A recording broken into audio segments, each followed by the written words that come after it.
Thyroid gland की pathology की अगर बात की जाए तो थायराइड ग्लैंड में जो फर्स्ट टॉपिक है कंजेनिटल एनोमली के बाद हाइपरथायराइडिज्म से रिलेटेड है। हाइपर का नाम से ही जाहिर है, hyper means in large amount. Hyper ज़्यादा अमाउंट को कहा जाता है। थायराइडिज्म मीन्स थायराइड ग्लैंड का ज़्यादा सिक्रीट होना। ज़्यादा सिक्रीट होना थायराइड ग्लैंड का, this is called hyperthyroidism. Increase level of what, जब ज़्यादा हो increase level of thyroid hormone हो।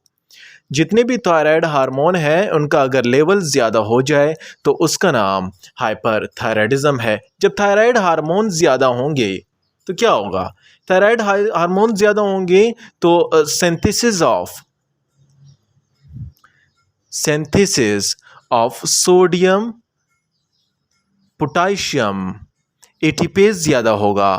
Synthesis of sodium potassium ATPase ज़्यादा हुआ। जब सोडियम पोटाशियम एटीपेज ज़्यादा हुआ तो फिर उसके बाद increase in basal metabolic rate. जो बेसल मेटाबॉलिक रेट है ये क्या हो जाएगा? ये ज़्यादा हो जाएगा। किस में? हाइपरथायराइडिज्म की कंडीशन में। याद रहे कि इसमें मेटाबॉलिक रेट ज़्यादा होता है। मेटाबॉलिक रेट ज़्यादा होने की वजह से एटीपेज एंजाइम की वजह से मेटाबॉलिक रेट ज़्यादा होता है। और इस मेटाबॉलिक रेट ज़्यादा होने की वजह से कौन कौन से फीचर्स आएंगे? जब मेटाबॉलिक रेट मेटाबॉलिज्म ही ज़्यादा है तो patient will have a weight loss. Patient को क्या होगा? वेट लॉस की कॉम्प्लिकेशन आएगी। वेट लॉस के साथ साथ उसका एपेटाइट सेंटर ज़्यादा एक्टिवेट होगा, इंक्रीज एपेटाइट, उसे भूख ज़्यादा लगेगी। तो ये कंडीशन आएंगी। एपेटाइट के साथ साथ हीट प्रोडक्शन, मेटाबॉलिज्म ज़्यादा है, हीट प्रोडक्शन ज़्यादा है, तो इसके बॉडी में हीट इनटॉलरेंस की कंडीशन आ जाएगी। हीट इनटॉलरेंस होगा। हीट इनटॉलरेंस के साथ स्वेटिंग होगी। स्वेटिंग के साथ साथ मेटाबॉलिज्म ज़्यादा है, हार्ट रेट ज़्यादा होगा, टेकीकार्डिया होगा। टेकीकार्डिया के साथ साथ एरिथमिया की कॉम्प्लिकेशन होंगी। एरिथमिया होगा।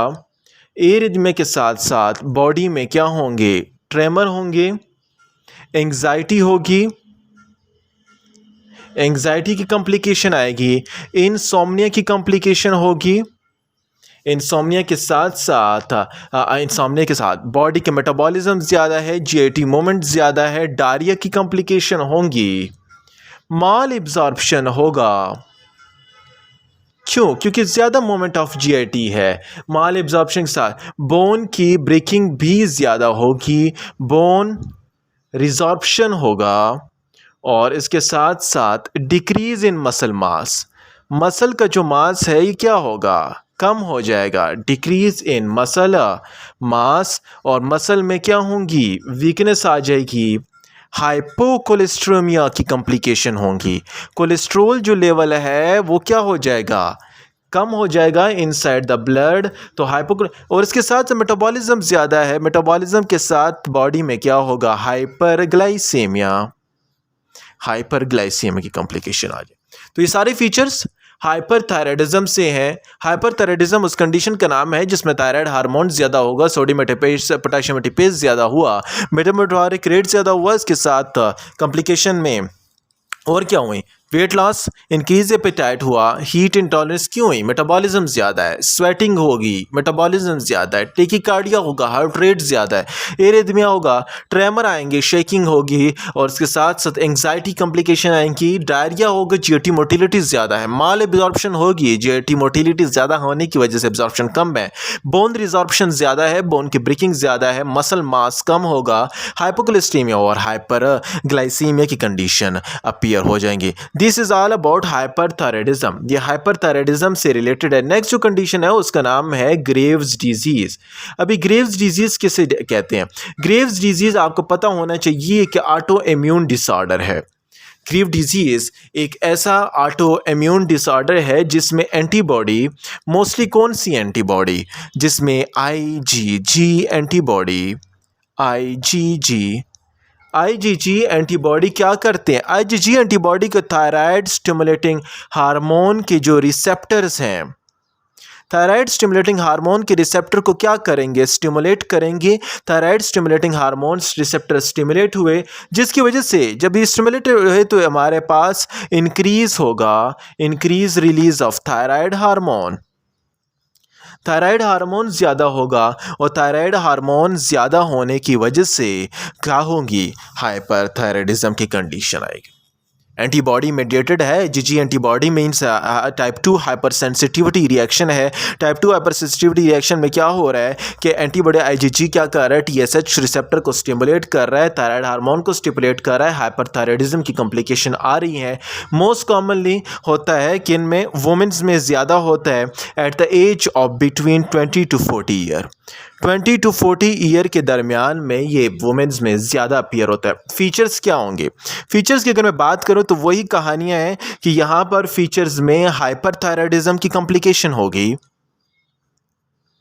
हाइपरथायराइडिज्म का मतलब ये है कि थायराइड्स का लेवल ज़्यादा होगा। नंबर 2, डिफ्यूज गॉइटर होगा। डिफ्यूज गॉइटर की कॉम्प्लिकेशन होगी। डिफ्यूज गॉइटर के बाद क्या होगा, हाइपरट्रॉफी होगी। Hypertrophy of what, hypertrophy of thyroid gland. Thyroid gland की हाइपरट्रॉफी हो रही है, थायराइड हाइपरप्लेजिया होगी। थायराइड हाइपरप्लेजिया की कॉम्प्लिकेशन आ जाएंगी। इसके अलावा क्या होगा, इसके अलावा ये सिर्फ कॉम्प्लिकेशन नहीं होंगी, इसके साथ साथ अगर मैं बात करूं तो पेरी ऑर्बिटल एडीमा होगा। पेरी ऑर्बिटल एडीमा क्यों होता है, पेरी ऑर्बिटल एडीमा की अगर बात की जाए तो उसकी पैथोलॉजी में ये है कि जो ऑर्बिट्स के बिहाइंड द ऑर्बिट हमारे पास फिब्रोब्लास्ट हैं। फिब्रोब्लास्ट जो हैं उन पर क्या होता है, उन पर आपको पता होना चाहिए कि टीएसएच रिसेप्टर्स होते हैं। जब टीएसएच रिसेप्टर्स वहाँ पर एक्टिवेट होंगे तो वहाँ पर क्या होगा, पेरी ऑर्बिटल मैक्सेडीमा काज करेगा। और टीएसएच की एक्टिवेशन होने की वजह से, टीएसएच की एक्टिवेशन जब होगी, इसके एक्टिवेशन होने की वजह से क्या होंगे, इसके एक्टिवेशन होने की वजह से जो क्या है, जो हाइलोरिनिक एसिड है, हाइलोरिनिक एसिड, और इसके अलावा कॉन्ड्रोथिन सल्फेट जो है, कॉन्ड्रोथिन सल्फेट जो पाया जाता है, हाइलोरिनिक एसिड जो पाया जाता है, ये क्या हो जाएंगी, इनकी फाइब्रोसिस हो जाएगी। इनकी फाइब्रोसिस होने के साथ साथ it will leads to what, it will leads to exophthalmos की कॉम्प्लिकेशन और पेरी ऑर्बिटल एडीमा ले आएगा। तो यहाँ पर आपको ग्रेव्स डिजीज की कहानी इतना पता चाहिए, तो हाइपरथायराइडिज्म से रिलेटेड था। Graves disease type 2 hyper sensitivity reaction है, जिसमें क्या होता है, आईजीजी हमारे पास क्या करता है, आईजीजी रिसेप्टर को एक्टिवेट कर देता है, और आईजीजी टीएसएच रिसेप्टर को एक्टिवेट हुआ, टीएसएच रिसेप्टर एक्टिवेट हुए, थायराइड हार्मोन ज़्यादा हुआ, थायराइड हार्मोन से हाइपरथायराइडिज्म होगा, डिफ्यूज गॉइटर की कॉम्प्लिकेशन आएंगी। थायराइड का जो ग्लैंड है उसका क्या होगा, उसका फेस हाइपरप्लेजिया हो जाएगा, पेरी ऑर्बिटल मैक्सेडीमा होगा। ऑर्बिट के बिहाइंड जो फाइब्रोब्लास्ट सेल्स हैं उन पर टीएसएच के रिसेप्टर पाए जाते हैं।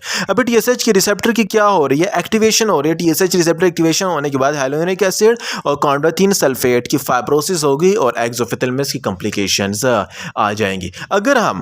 अगर हम इस पेशेंट की जिसकी गाइटर है, जिसका ग्रेव्स डिजीज़ है, इसके अगर हम हिस्टोलॉजिकल स्लाइड्स देखें, हिस्टोलॉजिकल सीन देखें थायराइड ग्लैंड की, तो उसमें क्या होंगे, उसमें इर्रेगुलर फॉलिकल्स होंगे। इर्रेगुलर फॉलिकल्स मौजूद होंगे, और इर्रेगुलर फॉलिकल्स के साथ साथ अगर लैब फाइंडिंग की बात की जाए तो क्या होगा, इंक्रीज फ्री T4 जो है वो ज़्यादा हो रहा है, टीएसएच हार्मोन क्या हो रहा है, कम हो रहा है। क्यों, क्योंकि ऑलरेडी ऑटो इम्यून है, ऑलरेडी स्टिमुलेट हो रहा है। इसके साथ हाइपरथायराइडिज्म की कॉम्प्लिकेशन होंगी, हाइपोकोलेस्ट्रीमिया होगा और इंक्रीज ग्लूकोज लेवल होगा। अभी यहाँ पर इस पेशेंट को आपने किस तरह ट्रीटमेंट देनी है, ट्रीटमेंट देने के बाद देखें टेकीकार्डिया पेशेंट में होगा तो टेकीकार्डिया ख़त्म करने के लिए क्या देना है, बीटा ब्लॉकर्स देने हैं, बीटा ब्लॉकर्स देने हैं। इसके अलावा हमारे पास ये सारी कॉम्प्लिकेशन ताकि कार्डियक अरेस्ट ना हो, कार्डिक अरेथमिया हो, हाइपरथर्मिया, और इसके साथ साथ ये ख़त्म करने के लिए हम क्या देते हैं, बीटा ब्लॉकर्स देते हैं। इसके बाद अगर कॉम्प्लिकेशंस की मैं बात करूं तो पेशेंट्स में कौन कौन सी कॉम्प्लिकेशंस आएंगी। कॉम्प्लिकेशन का आपको पता होना चाहिए कि थायराइड हार्मोन ज़्यादा है, थायराइड ग्लैंड की ज़्यादा हाइपरप्लेजिया हो रहा है, तो इसके साथ कैटेकोलामाइन भी ज़्यादा होंगे, इंक्रीज कैटेकोलामाइन ज़्यादा हो रहा है। कैटेकोलामाइन ज़्यादा होने की वजह से क्या होगा, हाइपर थर्मिया होगा। हाइपरथर्मिया के साथ थर्मिया हो सकता है, वोमिटिंग हो सकती है। वोमिटिंग के साथ साथ at the last it will have, patient will have hypovolemic shock. Hypovolemic shock की कॉम्प्लिकेशन भी आ सकती है। तो this is all about Graves disease, वो डिजीज़ जिसमें एंटीबॉडी IgG क्या है, टाइप 2 हाइपर सेंसिटिव डिसऑर्डर है। Type antibody IgG TSH receptor पर एक्टिवेट करता है और इंक्रीज होता है। TSH एक्टिवेशन वुमेन में 20 to 40 ईयर ऑफ एज में पाया जाता है। फीचर्स क्या है, हाइपरथायराइडिज्म, डिफ्यूज गाइट्रा, हाइपोकोलेस्टेरोलेमिया, हाइपरग्लिसेमिया, थायराइड का हाइपरप्लेजिया होगा, और इसके साथ साथ पेरी ऑर्बिटल मैक्सेडीमा होगा। क्यों? क्योंकि हमारे पास ऑर्बिट के बिहाइंड फाइब्रोब्लास्ट सेल हैं और उसके अंदर TSH रिसेप्टर पाए जाते हैं। वही एक्टिवेशन हुआ, TSH एक्टिवेशन होने के साथ hyaluronic एसिड और क्लोनेटिजीन सल्फेट की फाइब्रोसिस हो जाएगी, और उसकी फाइब्रोसिस के बाद कॉम्प्लिकेशन आएगी। याद रहे, थायराइड हाइपरप्लेजिया हो रहा है। हाइपरप्लेजिया सिर्फ नहीं होगा, उसके साथ थायराइड की कैटेकोलामाइन भी सीक्रेट होंगे, हाइपरथर्मिया की कॉम्प्लिकेशंस भी आएंगे, क्योंकि कैटेकोलामाइन ज़्यादा है, मेटाबॉलिज्म ज़्यादा है, हाइपरथर्मिया होगा, वोमिटिंग होगी और हाइपोवोलेमिक शॉक की कंडीशन आएगी। हिस्टोलॉजिकल देखें तो इर्रेगुलर फोलिकल्स अपीयर होंगे। लैब फाइंडिंग की बात कीजिए तो इंक्रीज फ्री T4 और डिक्रीज TSH क्या हो जाएगा, कम हो जाएगा। ये सारी किसी कॉम्प्लिकेशन है, ये सारी ग्रेव्स डिजीज से रिलेटेड है। नेक्स्ट जो है उसका नाम है मल्टीनोड्यूलर गाइटर।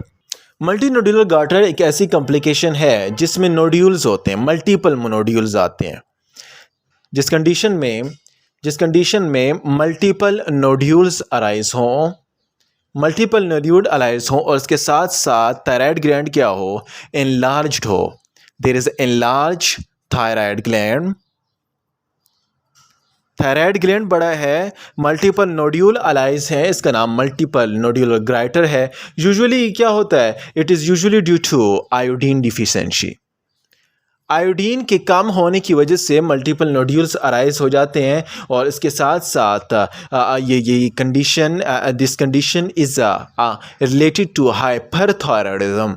हाइपरथायराइडिज्म से रिलेटेड है। हाइपरथायराइडिज्म से क्यों? क्योंकि आयोडीन डिफिशिएंसी है, TSH जो है वो ज़्यादा एक्टिवेट होगा। TSH ज़्यादा एक्टिवेट होने के साथ साथ T4 की रिलीज़ क्या होंगी, T4 का रिलीज़ ज़्यादा होगा, और यहाँ पर एक गाइटर अपीयर होगा, और वो क्या होगा, that goitre will be a toxic goitre.